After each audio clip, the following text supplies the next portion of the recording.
After last year's launch of the 8th generation 5 Series sedan, it's time for its wagon alteration. Apparently, the Bavarian carmaker still believes in the success of a classic wagon body style, even though they've been overshadowed by crossovers long ago. But after the recent premiere, it's obvious that the new model has a lot of potential for commercial success. It has the capacity to attract a broad range of potential buyers.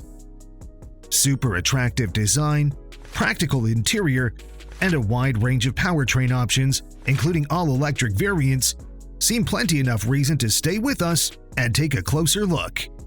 The wagon version of BMW's mid-size sedan has just been presented, and, of course, it brings a familiar face, the same one that characterizes the sedan version.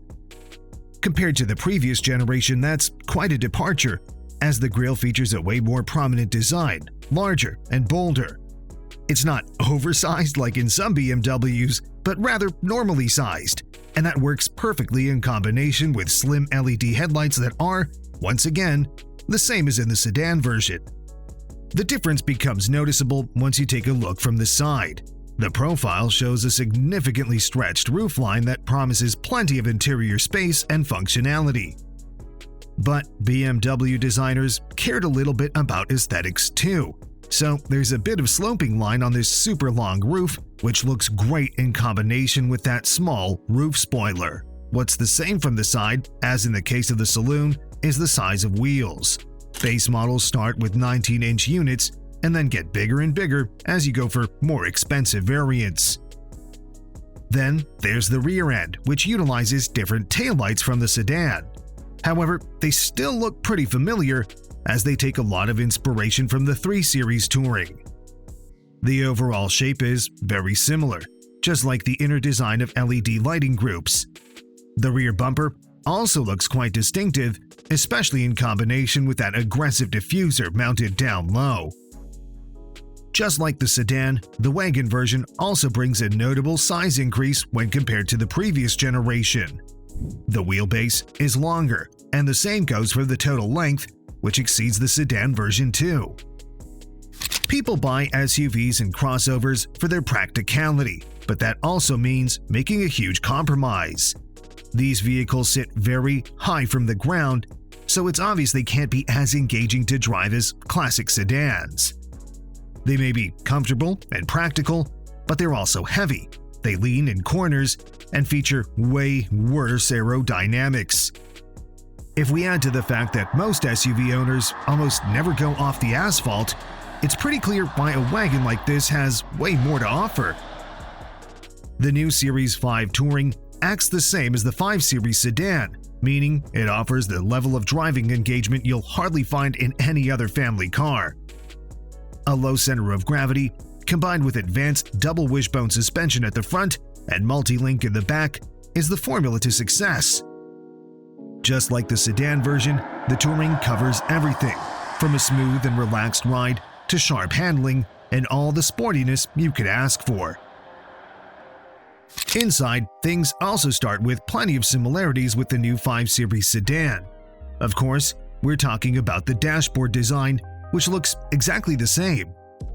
The new dash features a more aggressive shape than before, which is complemented by that massive curved panel that incorporates a digital instrument cluster and infotainment screen. Another interesting detail is those subtle air vents that are cleverly integrated into the dash. The overall build quality is at an exceptional level, and it's followed by a pretty nice selection of materials. Speaking of the materials, we presume that, just like the sedan, the 5 Series Touring will be offered in that vegan-friendly option called Veganza. Of course, the 5 Series Touring will come with all kinds of advanced tech features, starting from the aforementioned curved panel that incorporates a 12.3-inch digital instrument cluster and a 14.9-inch infotainment screen. Also standard are goodies like Apple CarPlay, Android Auto, Harman Kardon audio system, etc.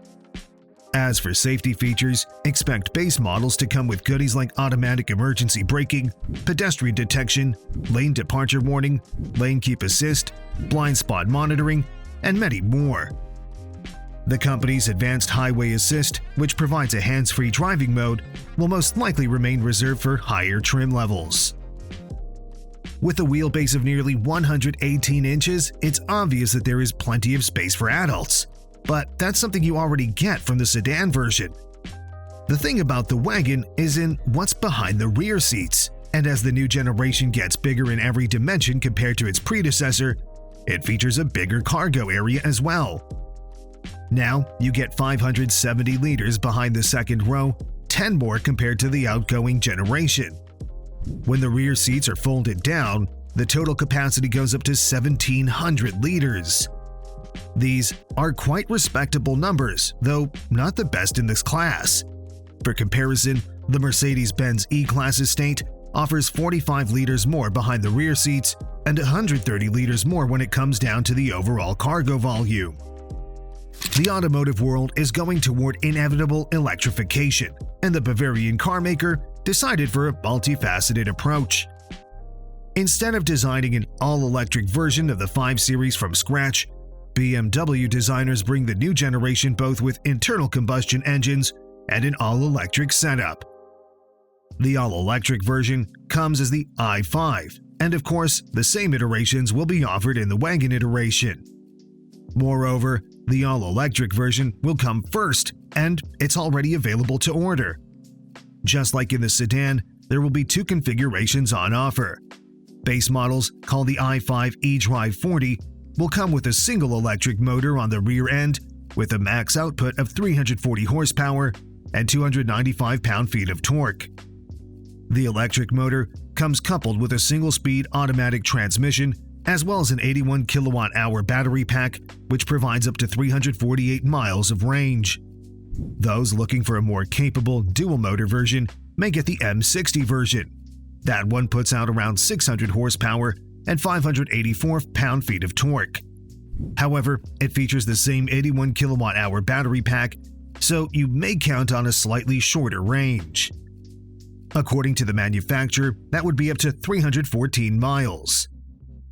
The rest of the powertrain lineup will arrive later this year, and besides all-electric and internal combustion versions, the new 5 Series Touring will also offer a transitional solution, a hybrid version.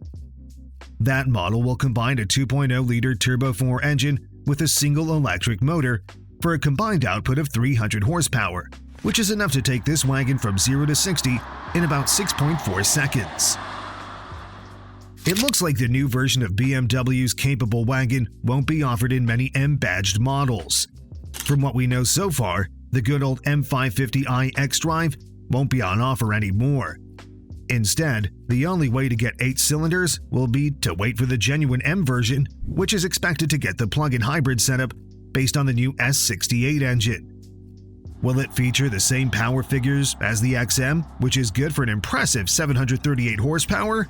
It's still unknown. Other than that, the Bavarian carmaker will offer a variety of petrol and diesel options. As for the petrol, expect more basic versions to be equipped with a 2.0-liter Turbo 4, ranging between 205 and 255 horsepower. Then there's the well-known 3-liter inline 6 with 375 horsepower. As for the diesel, you may also count on 4- and 6-cylinder units, 520D and 540D versions with max outputs of 194 and 300 horsepower respectively. What's also worth mentioning is that the new generation won't be available with a 6-speed manual, but only with the excellent 8-speed ZF automatic gearbox. As expected, the new 5 Series Touring won't be offered in North America due to the obvious dominance of crossovers. Of course, most of these wagons will be sold in Europe, but the old continent won't be its only market. The Bavarian carmaker also has big ambitions at markets like Japan and Taiwan. As for the launch date, we already mentioned that the all-electric i5 will come first.